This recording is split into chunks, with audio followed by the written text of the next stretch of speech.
Dala ni Elena ang kape tuwing umaga para kay matandang Vicente.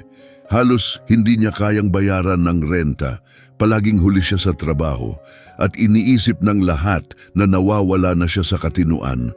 Pinahiya siya ni Roberto, ang kanyang manager, sa harap ng mga kasamahan. Pinag-uusapan siya ng mga kapitbahay. Tinutukso siya ng mga katrabaho kapag wala siya.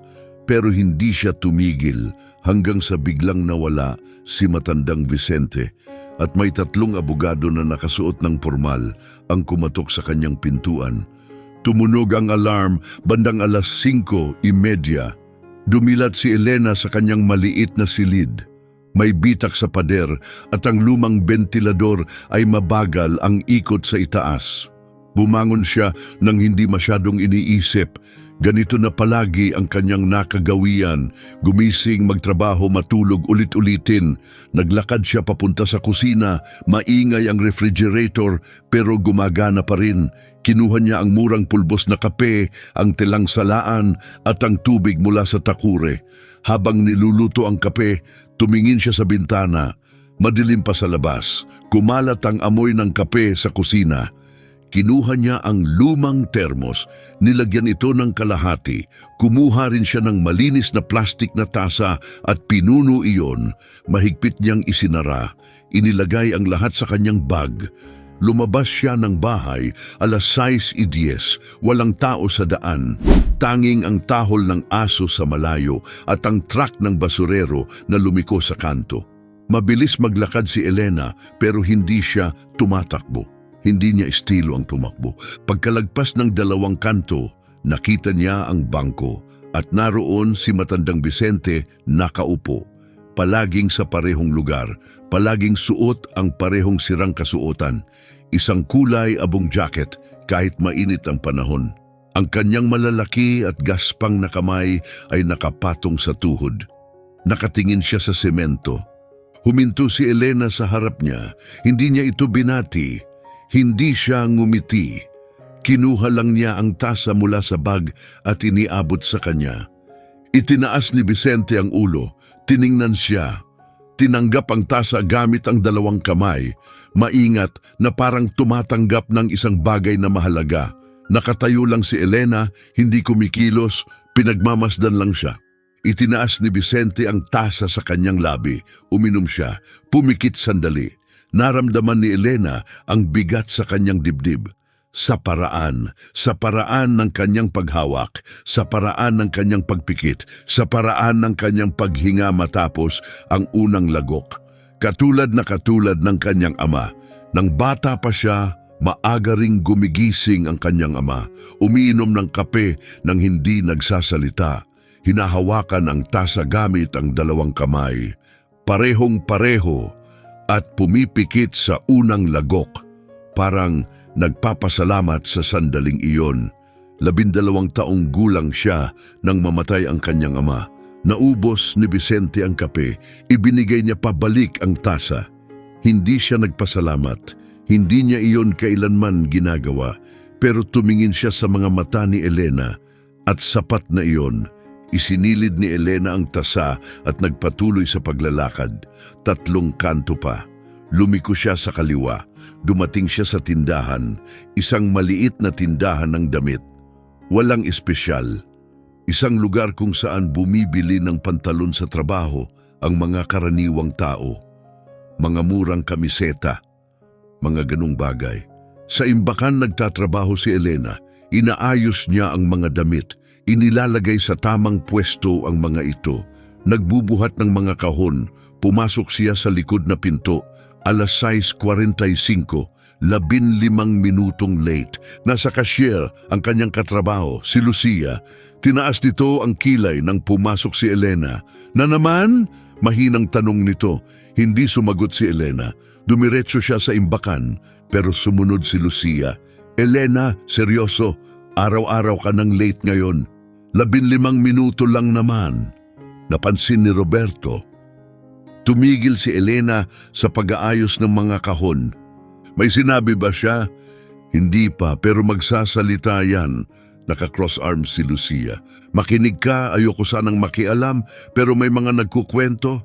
kwento tungkol saan na humihinto ka raw araw-araw para dalhan ng kape si matandang Vicente sa kalsada.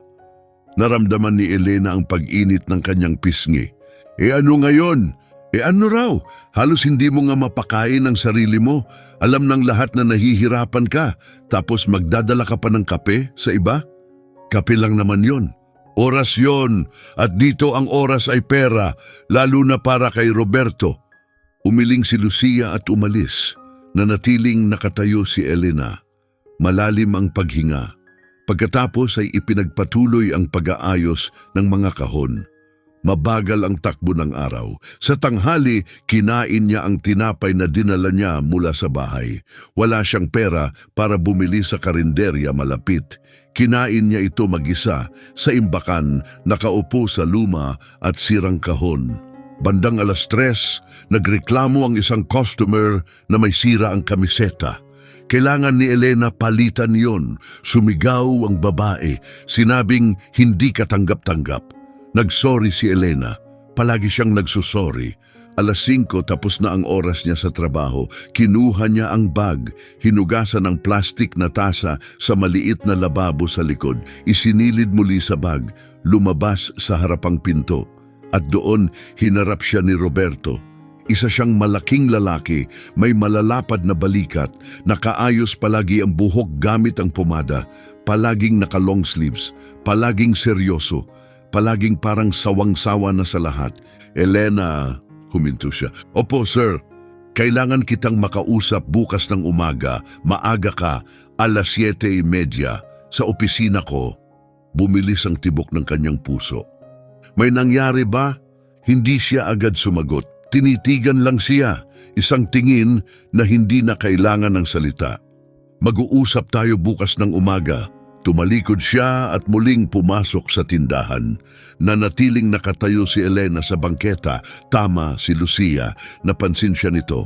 Umuwi siya sa kanyang apartment, mabagal ang lakad, mabigat ang bag sa balikat, puno ng iniisip ang kanyang isipan. Nang madaanan niya ang bangko, napatingin siya. Wala na roon si Vicente. Dumating siya sa apartment 6:30.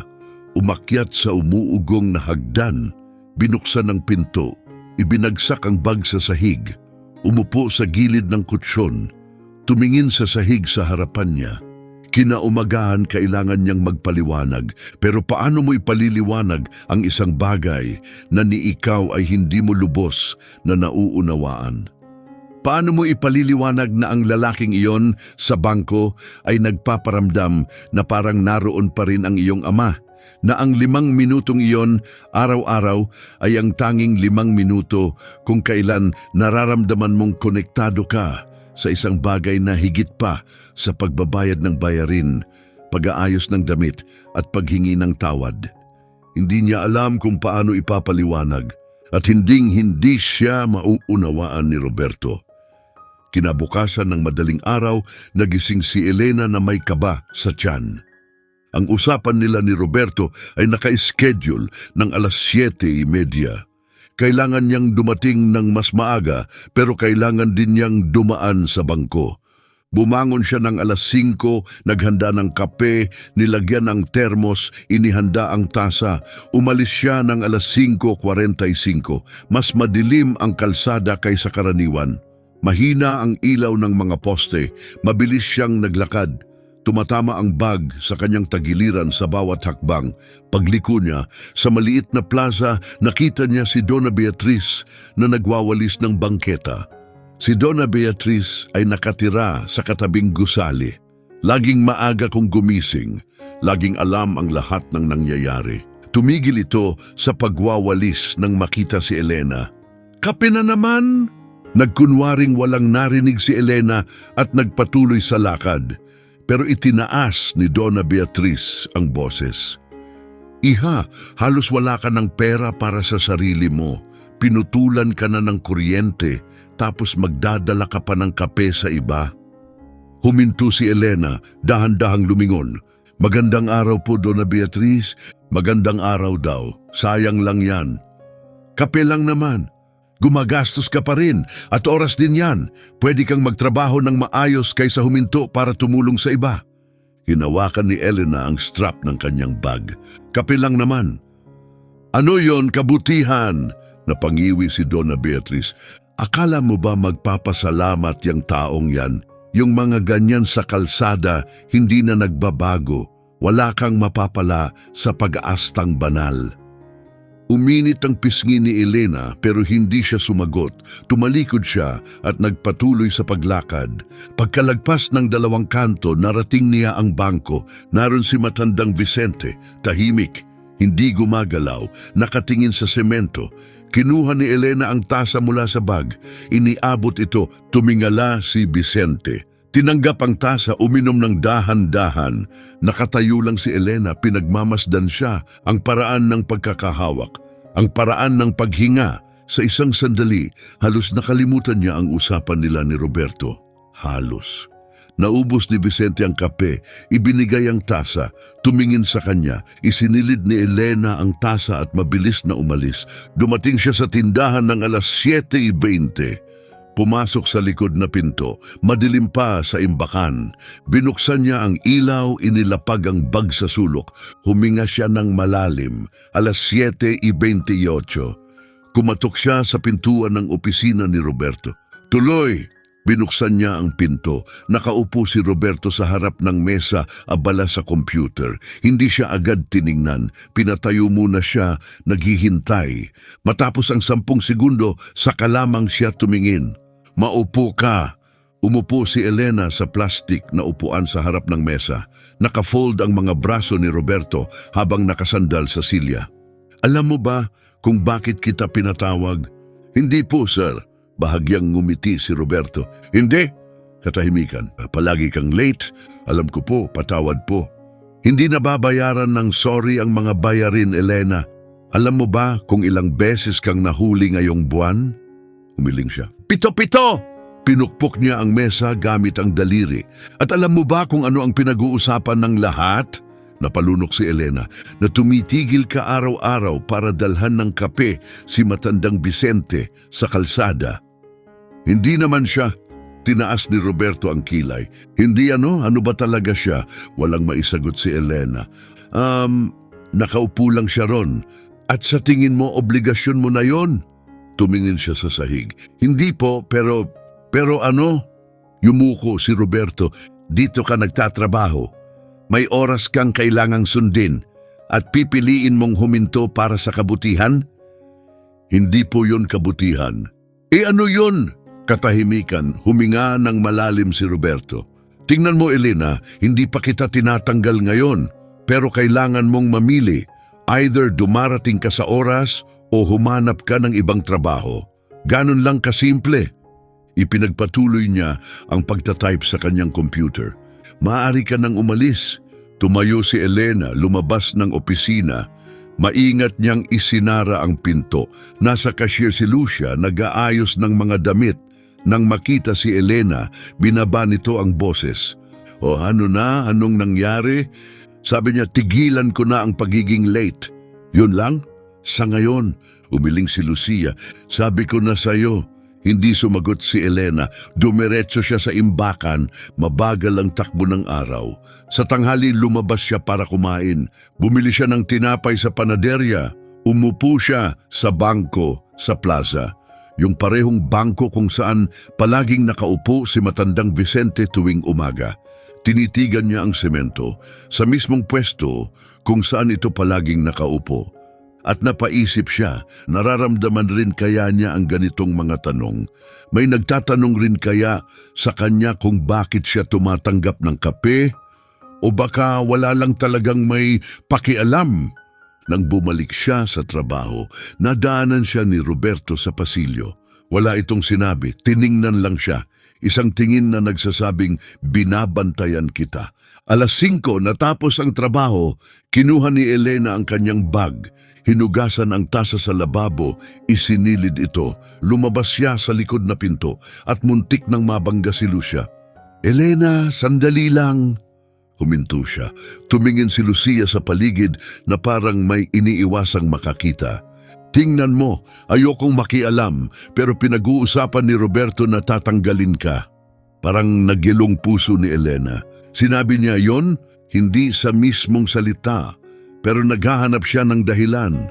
Dahil sa kape? Dahil sa lahat. Sa tingin niya, hindi mo sineseryoso ang trabaho. Malalim ang hinga ni Elena. Kailangan ko ang trabahong to. Kung ganon, tigilan mo na yung kape-kape. Hinawakan siya ni Lucia sa balikat. Seryoso, Elena, hindi sulit. Hindi babaguhin ng taong yon ang buhay mo. Pero ang trabahong to, pwedeng sirain ka. Umalis si Lucia, nanatiling nakatayo si Elena. Umuwi siya sa apartment, mabagal, mabigat ang isip. Pag-akyat niya sa hagdan, nasalubong niya ulit si Donna Beatriz.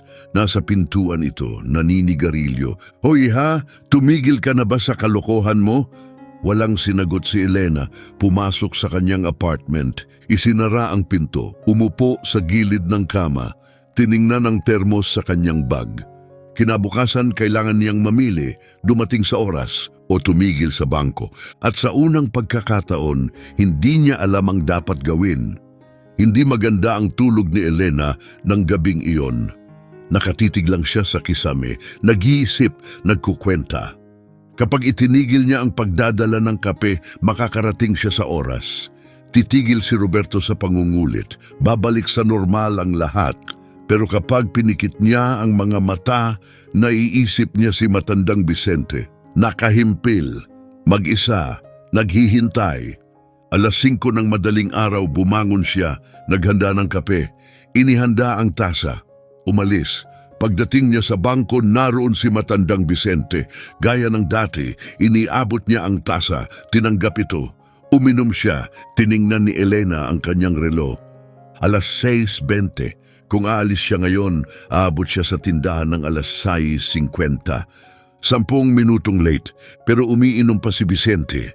Naghintay siya, natapos ni Vicente. Ibinigay ang tasa, isinilid ito ni Elena at dali-daling umalis.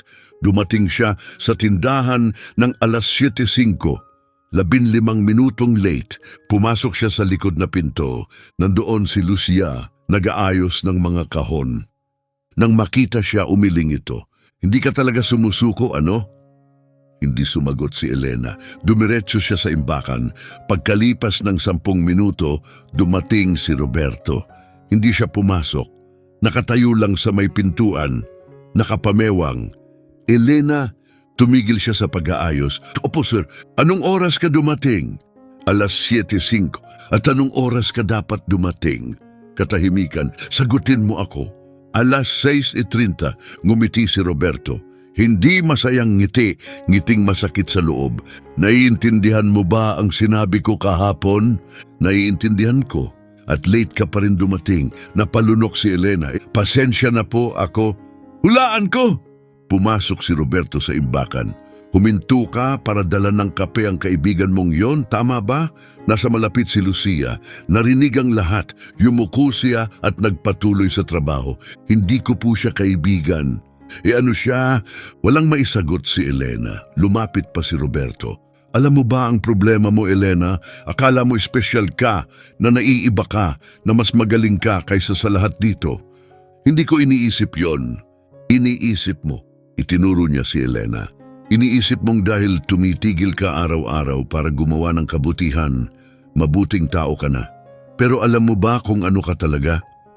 Naghintay si Elena, isang hindi maasahang empleyado, parang suntok ang mga salita. Tumalikod si Roberto. Isang beses ka pang mahuli, tanggal ka na. Umalis siya. Nanatiling nakatayo si Elena, dahan-dahang humihinga, nanginginig ang mga kamay. Lumapit si Lucia. Elena, wala kang sasabihin. Gusto ko lang sanang pakiusap. Huminga si Lucia at umalis. Mas masahol ang araw kaysa sa inaasahan ni Elena. Hindi siya tinantanan ni Roberto. 9:00 ng umaga, dumaan ito sa imbakan. Nakita siyang nag-aayos ng mga kamiseta. O Elena, nag-abot ka ba ulit ng kape ngayong araw? Tumawa ng mahina si Marco na nasa malapit. Nagkunwaring walang narinig si Elena. 11:00, bumalik si Roberto. Ngayon ay may kasamang iba pang tao. Nandun si Lucia, si Marco at 2 pang kasamahan. Mga kaibigan, alam niyo ba na si Elena rito ay isang banal na nilalang? Walang sumagot. Totoo, Gumigising siya bago sumikat ang araw, nagtitimpla ng kape at dinadala iyon sa isang matandang lalaki sa plaza. Araw-araw, ngumiti si Marco. Totohanan yan? Totohanan. At alam niyo ba ang pinakamagandang parte? Nahuhuli siya dahil dito, pero ayos lang, di ba? Dahil gumagawa naman siya ng kabutihan. Tiningnan siya ni Sofia na may awa sa mga mata. Nagpatuloy si Roberto.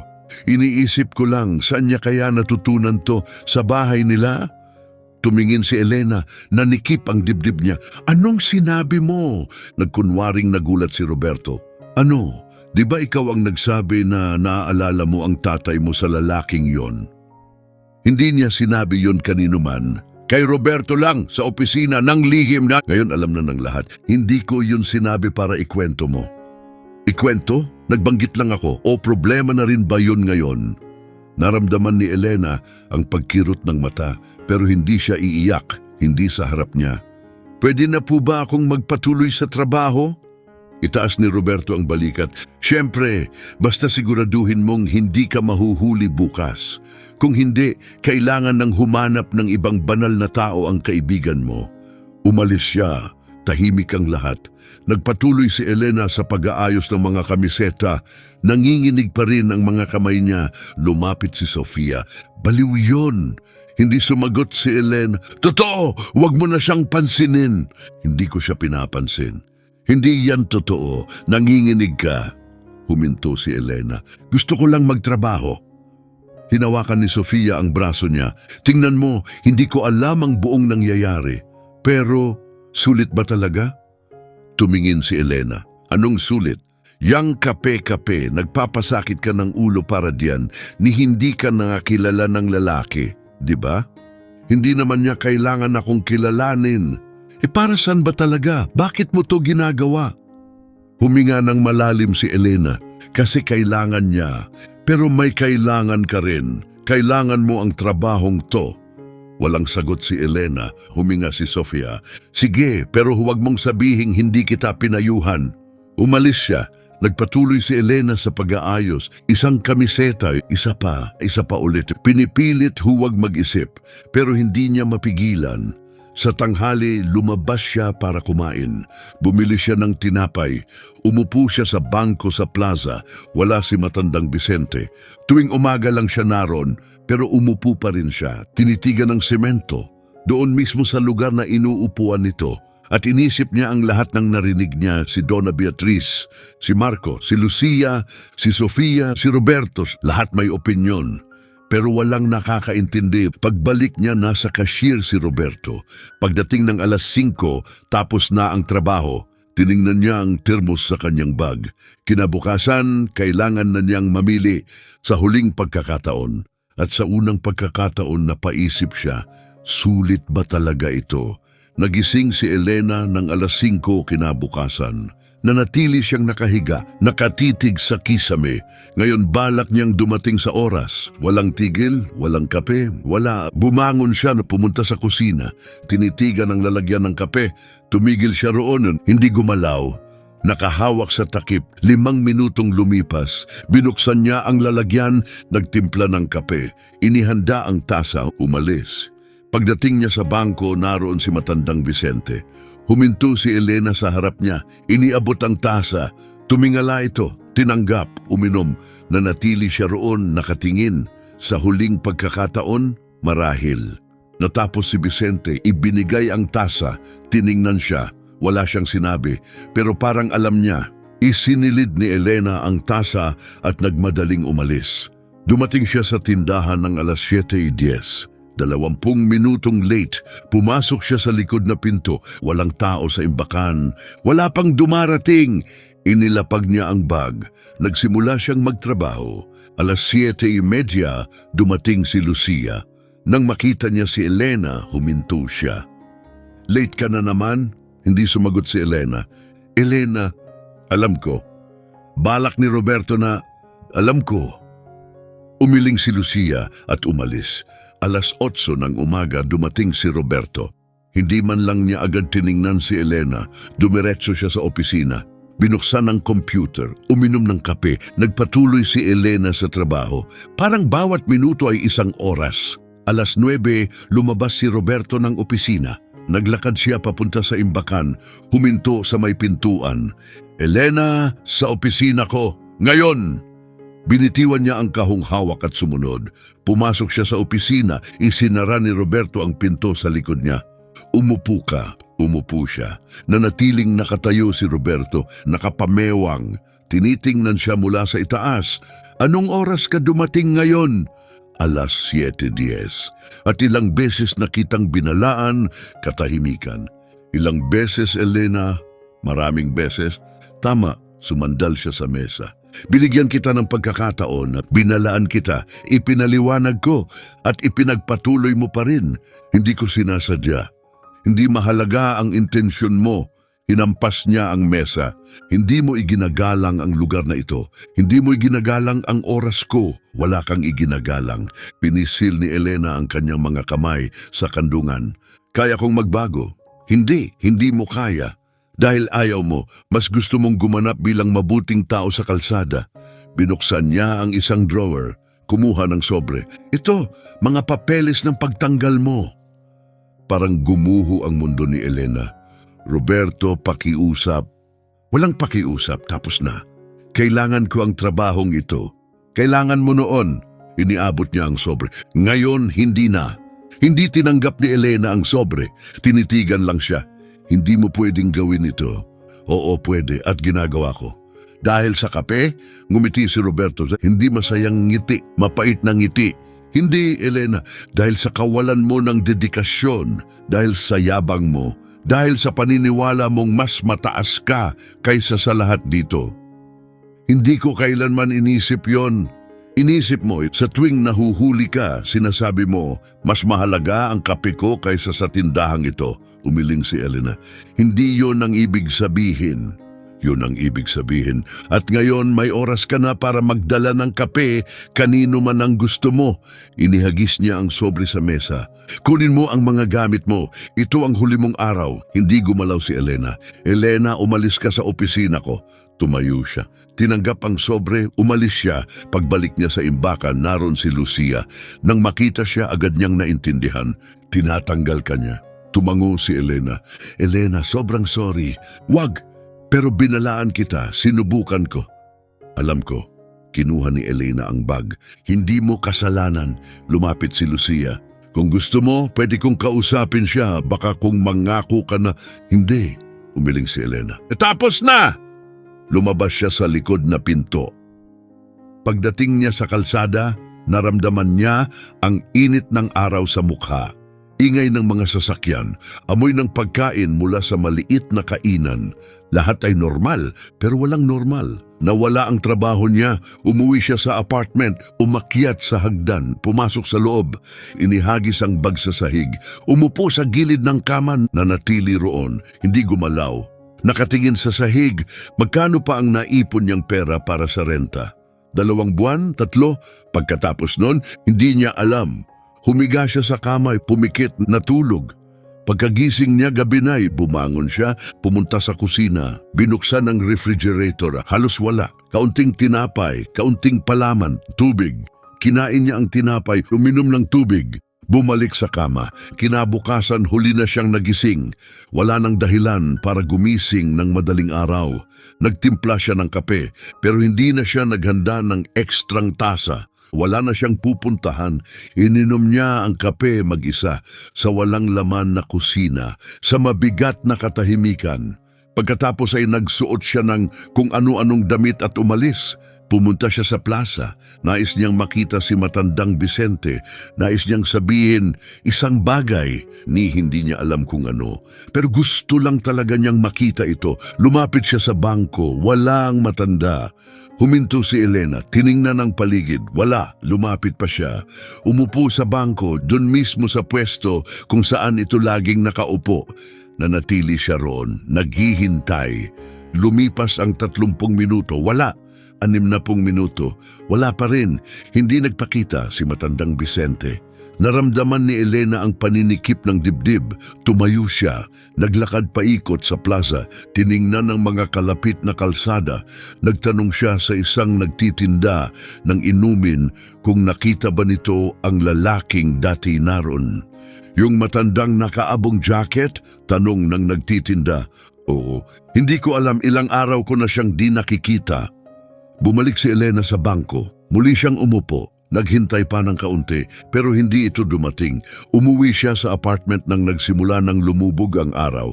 Umakyat siya sa hagdan, binuksan ang pinto, pumasok at naramdaman niya ang kawalan. Wala ng trabaho, wala na si matandang Vicente, wala na, nawala na ang lahat. At para saan? Para sa isang tasa ng kape. Umupo siya sa gilid ng kama, tiningnan ang termos sa bag niya. Sulit ba ito? Nagmalasakit ba talaga siya? Naintindihan ba nito ang isinuko niya? Dumating ang mga luha, tahimik, mainit, umiyak siya mag-isa sa walang lamang bahay. Sa bigat ng katahimikan, 3 araw ang lumipas. Naghahanap si Elena ng trabaho. Ipinasa niya ang kanyang resume sa iba't ibang tindahan. Walang tumugon. Tuwing umaga, dumaraan siya sa plaza, tinitingnan ang bangko. Wala pa rin si matandang Vicente, parang naglaho, at walang nakakaalam kung nasaan ito. Pagsapit ng Huwebes ng umaga, nakahiga pa siya nang may kumatok ng malakas sa pinto. Paulit-ulit. Bumangon siya, inaantok pa. Sumilip siya sa butas ng pinto. 3 lalaki, nakapormal. May dalang leather na case. Dahan-dahan niyang binuksan ang pinto. Elena Santos? Tanong ng lalaking nasa gitna. Malaki ang pangangatawan, kulay pilak ang buhok, matigas magsalita. Ako po. Ako si Dr. Augusto.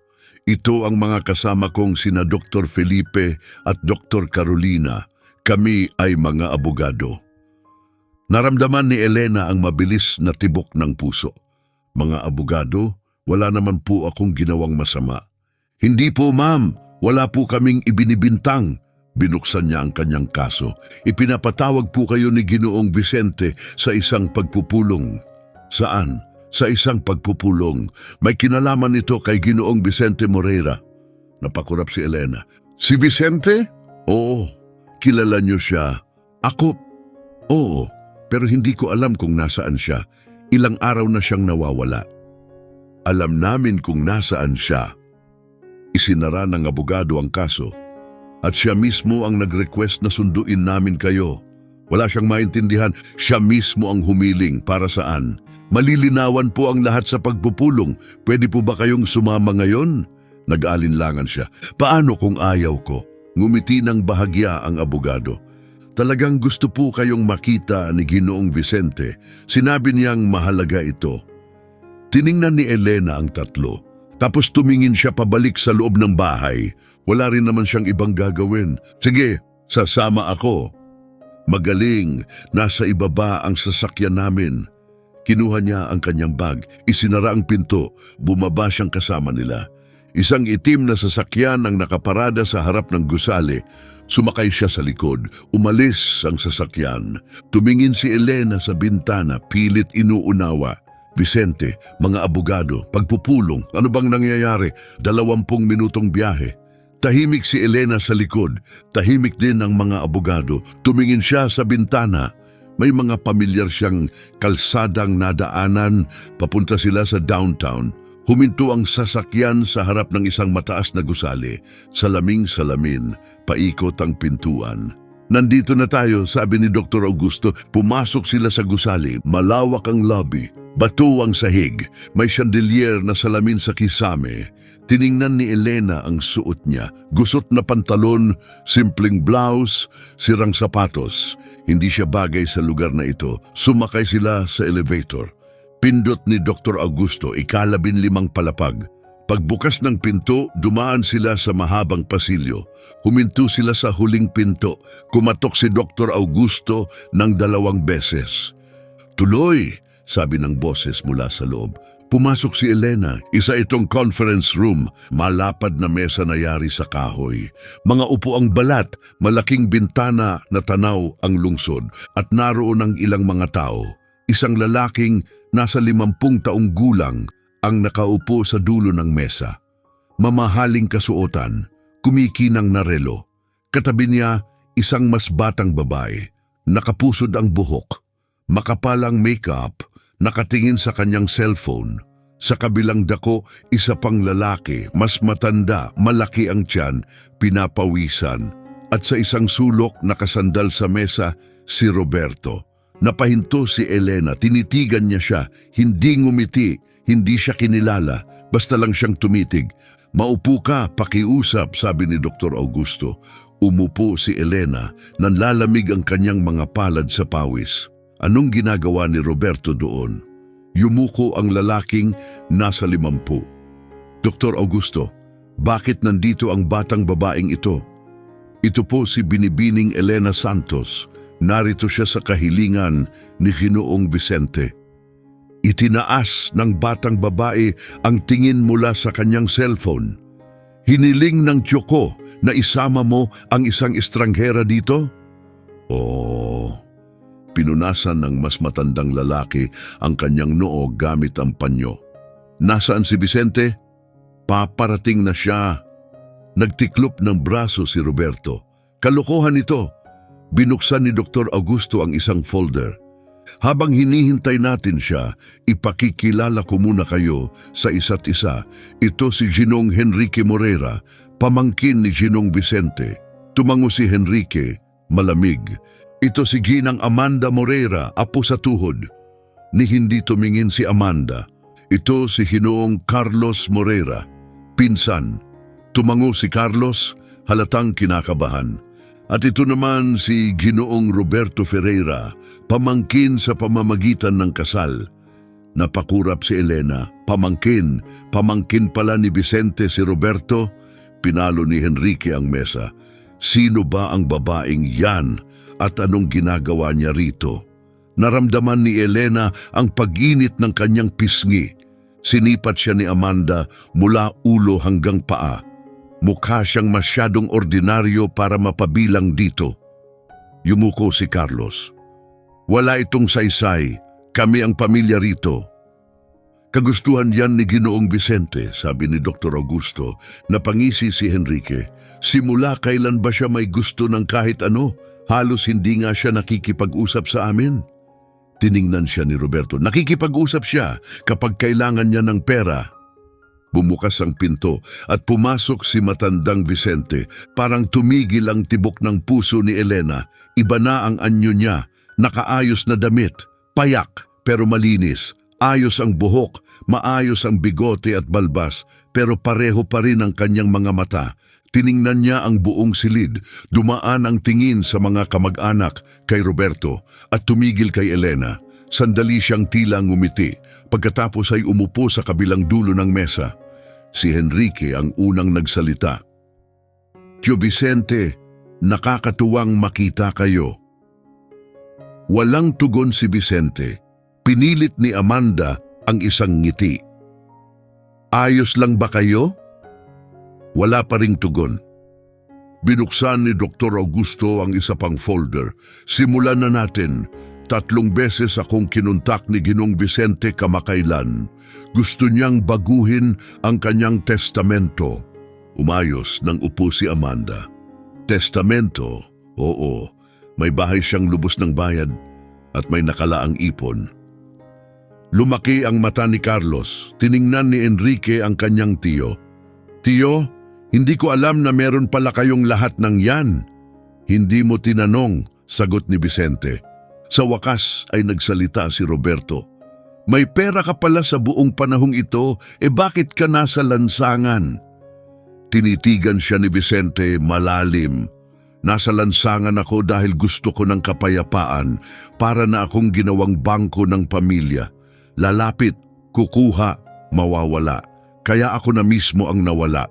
Gusto kong makita kung sino ang lalapit sa akin kapag wala na akong maibigay.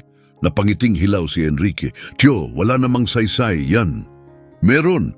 Lahat kayo lumalapit lang kapag may kailangan, kapag may gusto kayong pera.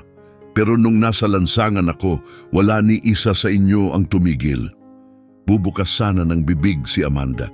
Wala po akong alam na may alam ka, 3 beses mong dinaanan ng tapat ko. Kunwari, hindi mo ako nakita. Tiningnan ni Vicente si Roberto. At ikaw, araw-araw mo akong dinaraanan, ni minsan hindi ka tumigil. Hindi ko alam na ikaw yon. Nakita mo ako at pinili mong huwag pansinin kahit may hinala ka na. Pinipigil ni Roberto ang kanyang galit. Nagpatuloy si Vicente. At mas masahol pa, inapi mo pa ang kaisa-isang taong tumigil. Tiningnan niya si Elena at tumingin din ang lahat sa kanya. Araw-araw niya akong dinadalhan ng kape. Wala siyang hinihingi, wala siyang inaasahan. Tiningnan lang niya ako bilang isang tao. Napakunot ang noo ni Henrique. Tiyo, ginawa niya yan dahil gusto niya ng pera? Umiling si Vicente. Ni hindi niya alam ang buo kong pangalan. Wala siyang kaalam-alam na may pamilya ako.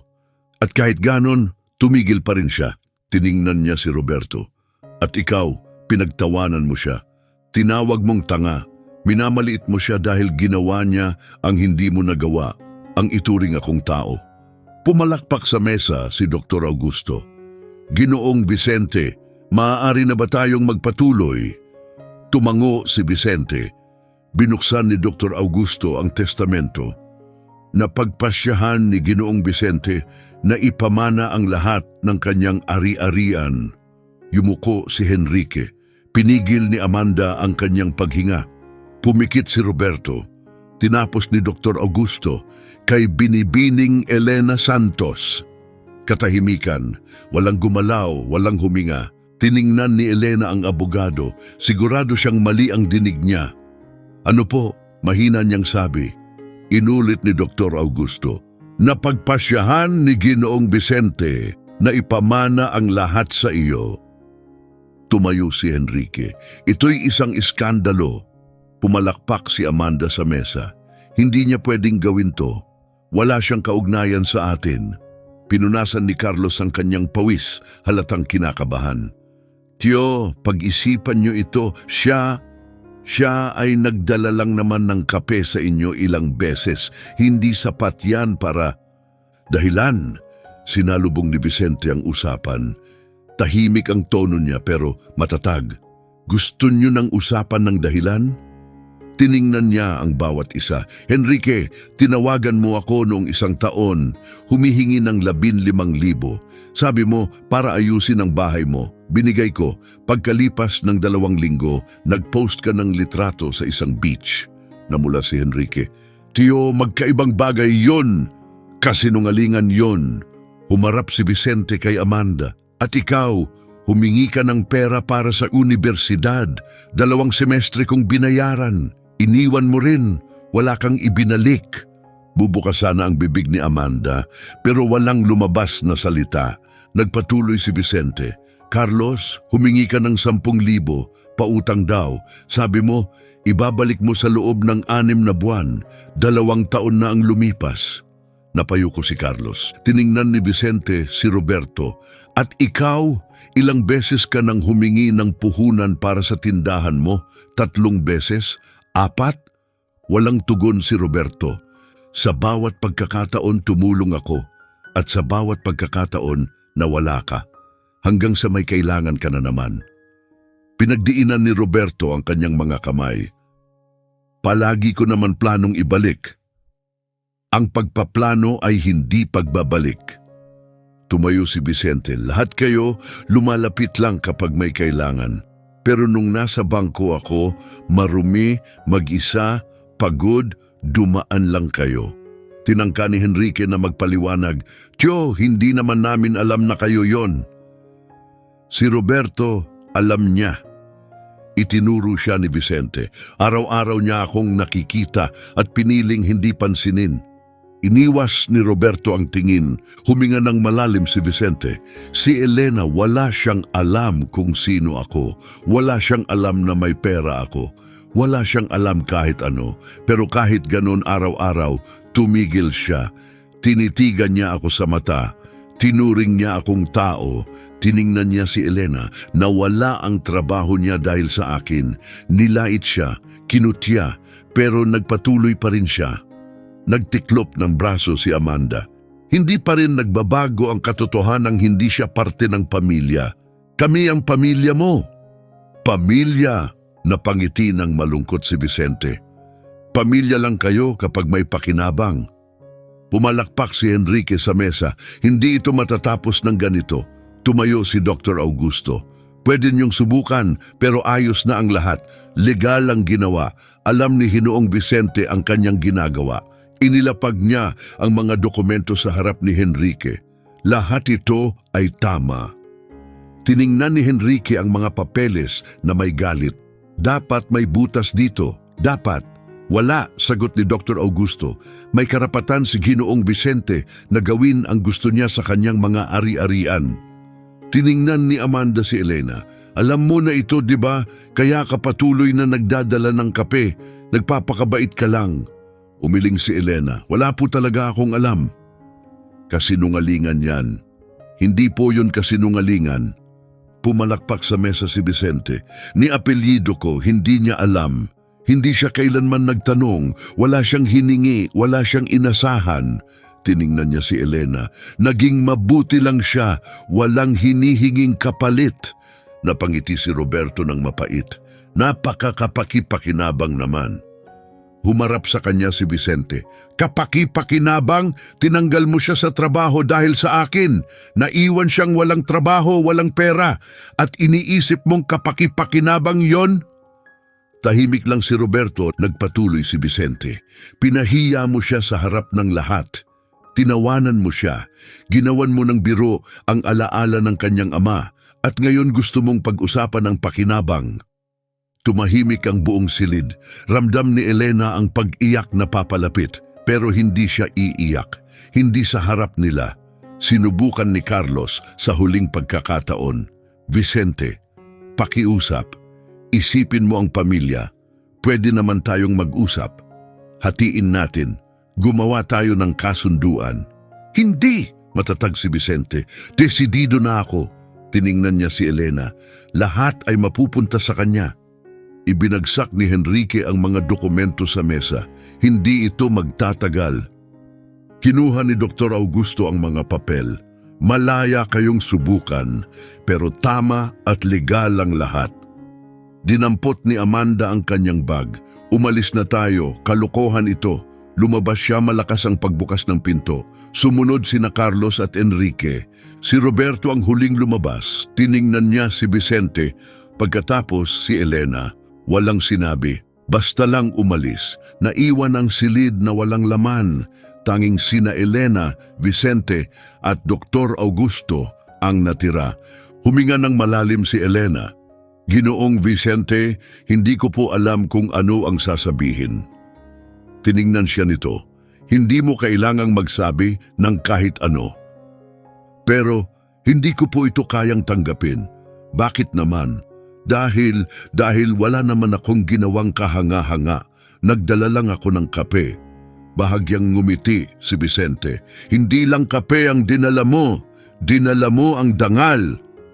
Ramdam ni Elena ang luha na papalapit. Ayokong tanggapin ang pera. Gusto mo lang ano? Napalunok siya. Gusto ko lang malaman kung ayos ka. Tiningnan siya ni Vicente, malalim. At sa unang pagkakataon, totoong ngumiti. Ayos na ako ngayon. Isinara ni Dr. Augusto ang mga dokumento sa folder. Binibining Elena, ililipat sa iyong pangalan ng lahat. Mananatili si Ginoong Vicente sa kanyang bahay, pero ikaw na ang may-ari. Umiling si Elena, litong-lito, pero bakit po? Sumagot si Vicente. Dahil karapat-dapat ka, dahil ikaw lang ang tanging taong tumingin sa akin noong ako'y wala ng halaga, at mas mahalaga yon kaysa sa kahit anong pera. Hindi na napigilan ni Elena, bumagsak ang luha, lumapit si Vicente, ipinatong ang kamay sa kanyang balikat. Salamat sa kape. Araw-araw. Tumango siya, humarap si Vicente kay Dr. Augusto. Dr. Augusto, maaari niyo ba siyang ihatid pa uwi? Siyempre. Tiningnan siya ni Vicente sa huling pagkakataon. Magiging maayos ka at ako rin. Gusto sanang magsalita ni Elena. Gusto niyang magpasalamat. Gusto niyang sabihing binago ni Vicente ang buhay niya. Pero hindi niya magawa. Tumango lang siya. lumabas ng silid si Vicente. Naiwan si Elena, nakatigil, pilit inuunawa ang lahat ng naganap.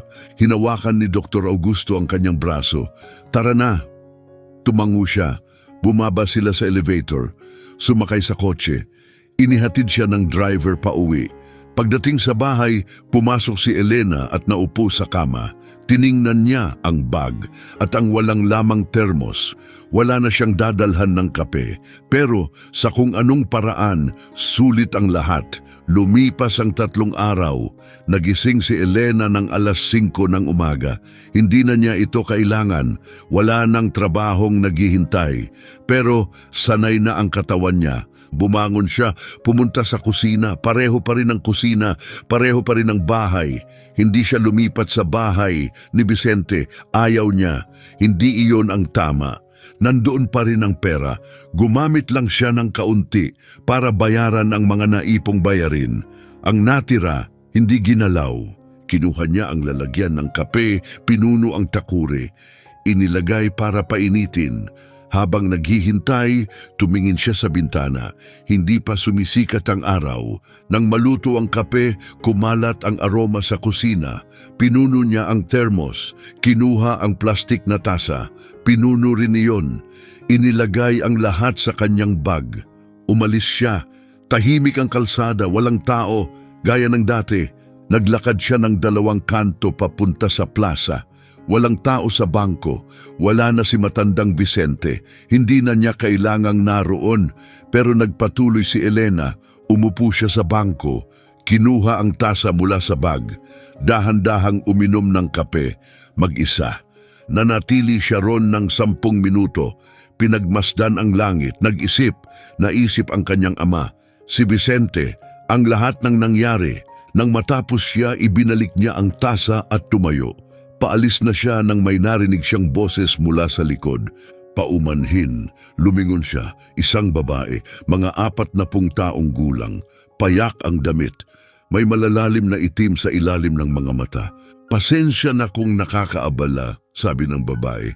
Pero mayroon ka bang kaunting pera? Para lang sa pagkain? Tiningnan siya ni Elena, napayuko ang babae. Kaligtaan mo na, pasensya na, umalis na sana ito. Sandali lang, sabi ni Elena. Huminto ang babae. Binuksan ni Elena ang bag, kinuha ang thermos. Gusto mo ng kape? Napakurap ang babae. Kape? Oo, kagagawa ko lang. Mainit pa. Nag-alinlangan ng babae. Pagkatapos ay tumango. Kinuha ni Elena ang tasa. Pinuno ito. Iniabot. Tinanggap ito ng babae gamit ang 2 kamay. Katulad ng ginagawa noon ni Vicente. Dahan-dahan siyang uminom. Pumikit sa unang lagok. Ramdam ni Elena ang paninikip ng dibdib. Nang matapos ang babae, ibinalik niya ang tasa. Salamat, mahinang sabi niya. Walang anuman. Tumingin sa kanya ang babae sa mismong mga mata, isang saglit. Pagkatapos ay lumakad palayo. Nanatiling tahimik si Elena. Pinanood niya ang papalayong babae. Ibinalik ang tasa. Huminga ng malalim at ngumiti. Bumalik siya sa bahay. Pag-akyat niya sa hagdan, nakita niya si Donna Beatriz na naglilinis sa harap ng daan. Huminto ang kapitbahay nang makita siya. Nagkatinginan sila. Bumukas ang bibig ni Donna Beatriz, pero walang sinabi. Tumango lang si Elena at pumasok. Dumiretso sa bahay. Isinara ang pinto. Pumunta sa kusina. Hinugasan ng tasa. Ipinabalik sa bag. Umupo siya sa gilid ng kama, kinuha ang cellphone. May mensahe galing kay Dr. Augusto. Handa na ang mga papeles ng bahay. Pwede ka nang pumirma kahit kailan. Tiningnan ni Elena ang mensahe. Sumagot siya. Salamat, babalik ako sa susunod na araw. Ibinaba ang cellphone. Humiga siya sa kama, tumingala sa kisame. Inalala ang lahat kung paano nagsimula at paano nagtapos. Naisip niya ang kanyang ama, kung paano hawak nito ang lalagyan ng kape, kung paano ito pumipikit sa unang lagok. Naisip niya si Vicente, kung paano niya ginawa ang pareho at naunawaan niya, hindi ito tungkol sa kape, hindi kailanman ito tungkol sa kape, tungkol ito sa pagtingin, sa paghinto, sa pagtitig sa mata ng isang tao at sa pagsabing kahit walang salita, may halaga ka. Pumikit si Elena at sa unang pagkakataon sa matagal na panahon, mahimbing ang kanyang tulog. 2 araw ang lumipas, napadaan siya sa tindahang dati niyang pinagtatrabahuhan. Hindi siya pumasok, tumingin lang siya sa bintana. Nandoon si Lucia sa counter, inaayos ang mga damit. Napatingin ito at nakita si Elena. Nagkatinginan sila saglit. Bahagyang ngumiti si Lucia. Tumango rin si Elena at nagpatuloy sa paglalakad. Wala nang galit, wala nang hinanakit, tanging kapayapaan na lang. Makaraan ang ilang panahon, dumalaw si Elena kay Vicente. Nakatira ito sa isang simpleng bahay, hindi malaki, hindi magarbo, pero kanya iyon. Kumatok siya sa pinto, binuksan ito ni Vicente. Ngumiti siya nang makita si Elena. Elena, magandang araw po, Ginong Vicente. Tuloy ka. Pumasok siya. Malinis ang bahay, maayos. May halimuyak ng kape. Umupo sila sa sala. Ayos ka ba? Tanong niya. Ayos naman po. Kayo po? Ayos din ako. Tahimik silang nagkasama ng ilang sandali. Hindi iyon nakakailang na katahimikan, kundi katahimikang payapa. Sinira ni Vicente ang katahimikan. Napirmahan mo na ba ang mga papeles? Hindi pa po, pipirmahan ko na ngayon. Magaling! Kinuha niya ang isang lalagyan ng kape mula sa mesa. Gusto mo ba? Opo. Tumayo siya, pumunta sa kusina, bumalik na may isa pang lalagyan. Iniabot iyon kay Elena. Tinanggap niya ito gamit ang 2 kamay. Uminom siya, pumikit sa unang lagok. Nang imulat niya ang mga mata, tinitingnan siya ni Vicente. Inaalala mo ang tatay mo kapag ginagawa mo yan, di ba? Tumango siya. Araw-araw. Ngumiti si Vicente. Ipinagmamalaki ka niya. Ramdam ni Elena ang pamumuo ng luha. Sa tingin niyo po? Sigurado ako. Nanatili silang tahimik habang umiinom ng kape. Nang umalis si Elena, hapon na. Umuwi siya ng dahan-dahan. Walang pagmamadali. Nadaanan niya ang plaza, walang tao sa bangko, pero hindi siya nakaramdam ng lungkot, kundi pasasalamat. Para sa lahat, para sa bawat kape, para sa bawat pagtingin, para sa bawat sandali. Pagdating niya sa bahay, umakyat siya sa hagdan, pumasok sa loob, dumiretso sa kusina, tiningnan ang lalagyan ng kape. Kinabukasan, gigising na naman siya bago sumikat ang araw. Maghahanda ng kape, magtatabi ng isang tasa at maghahanap ng isang taong nangangailangan nito. Dahil ngayon, naintindihan na niya. Hindi ito tungkol sa pera, hindi ito tungkol sa pagkilala, hindi ito tungkol sa alinman doon. Ito ay tungkol sa pagtingin sa kapwa. At sa pagiging tinitingnan, ngumiti si Elena, kinuha ang thermos, hinugasan ito, ipinatong para patuyuin. Ang kinabukasan ay isang panibagong simula at handa siya. Sa huli, hindi pera ang bumago sa buhay ni Elena, kundi ang pagpiling ginawa niya noong walang nakakakita. Ang kape ay isang munting bagay, pero ang paghinto ay bihira. Ang pagtingin sa mata ng kapwa ay isang karangalan. Ang pagtrato sa isang tao bilang tao ay mas mahalaga kaysa sa anumang pamana. At ang katotohanan ay simple.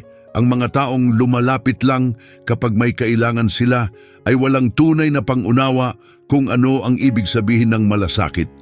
Kung ikaw ay naantig ng kwentong ito, magpasalamat at ibahagi ang iyong saloobin. Ikaw ba ay hihinto para sa iyong Vicente kahit wala kang inaasahang kapalit?